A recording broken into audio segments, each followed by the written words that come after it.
Assalamualaikum warahmatullahi wabarakatuh. Saya Mira Fidianti, NPM 20510201010, kelas A Perbankan Syariah. Di sini saya akan menjelaskan tema UAS saya, yaitu UAS Grand Economy Trade dengan tema sumber daya alam yang dapat diperbaharui. Sumber daya alam yang dapat diperbaharui merupakan jenis sumber daya alam yang tersedia di alam atau bisa diolah oleh manusia dalam jumlahnya yang berlimpah, sehingga bisa dipakai sesering mungkin. Jenis sumber daya ini selalu ada sehingga bisa dikatakan tidak akan pernah habis asal tidak dieksploitasi. Sumber daya alam yang dapat diperbaharui ini terdiri atas hayati dan non-hayati.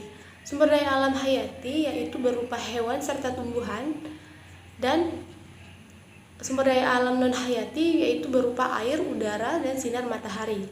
Jenis-jenis sumber daya hayati yaitu dapat dikembangkan dalam waktu yang relatif singkat, sehingga kebutuhan akan produk-produk tersebut akan selalu ada. Misalnya saja pada tanaman pertanian yang dapat ditumbuhkan atau dirawat lalu dipetik hasilnya dalam waktu yang sesingkat mungkin.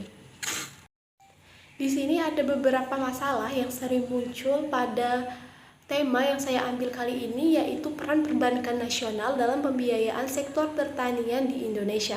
Masalahnya yaitu minimnya informasi dan buruknya komunikasi antara sektor pertanian dengan lembaga keuangan baik perbankan dan non-perbankan.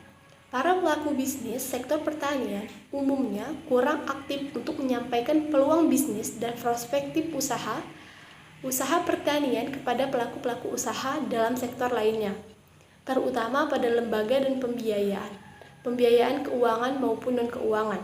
Akibatnya, sektor pertanian menjadi kurang aktif bagi lembaga pembiayaan terutama pada sektor perbankan. Sektor pertanian memiliki peran yang sangat strategis dalam pembangunan nasional, di antaranya yang pertama sebagai penyerap tenaga kerja, kontribusi terhadap produk domestik bruto, sumber devisa bahan baku industri, dan sumber bahan pangan serta gizi, dan pendorong bergeraknya sektor-sektor ekonomi real lainnya. Bank merupakan lembaga keuangan yang sangat penting dalam perekonomian, terutama dalam sistem pembayaran moneter. Secara umum, bank didefinisikan sebagai lembaga keuangan yang usaha pokoknya adalah menghimpun dana dan menyalurkan dananya kembali kepada masyarakat dalam bentuk kredit, serta menggerakkan perekonomian di Indonesia. Karena perbankan menjadi sumber utama pembiayaan pada sektor usaha,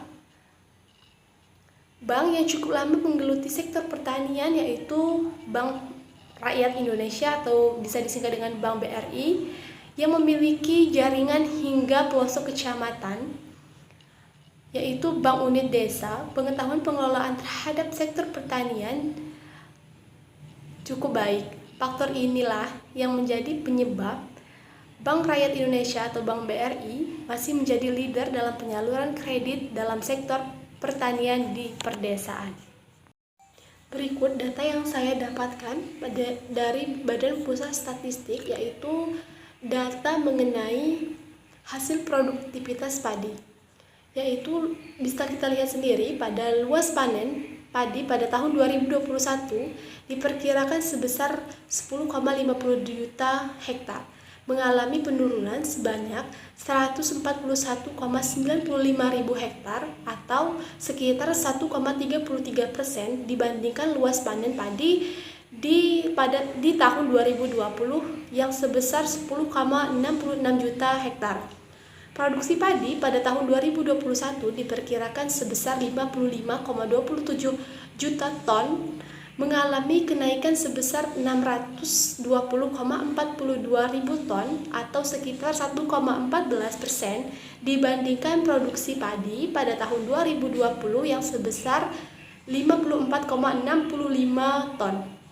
Produksi beras pada tahun 2021 untuk konsumsi pangan penduduk diperkirakan sebesar 31,69 juta ton, mengalami kenaikan sebesar 351,71 ribu ton atau sekitar 1,12% dibandingkan produksi beras pada tahun 2020 yang sebesar 31,33 juta ton. Berikut ada beberapa solusi yang dapat dilakukan untuk meningkatkan pembiayaan sektor pertanian yaitu yang pertama, meningkatkan alokasi anggaran sektor pertanian yang tentu saja dalam prakteknya sangat tergantung pada kondisi perekonomian nasional, prioritas nasional dan kesepakatan dengan Dewan Perwakilan Rakyat.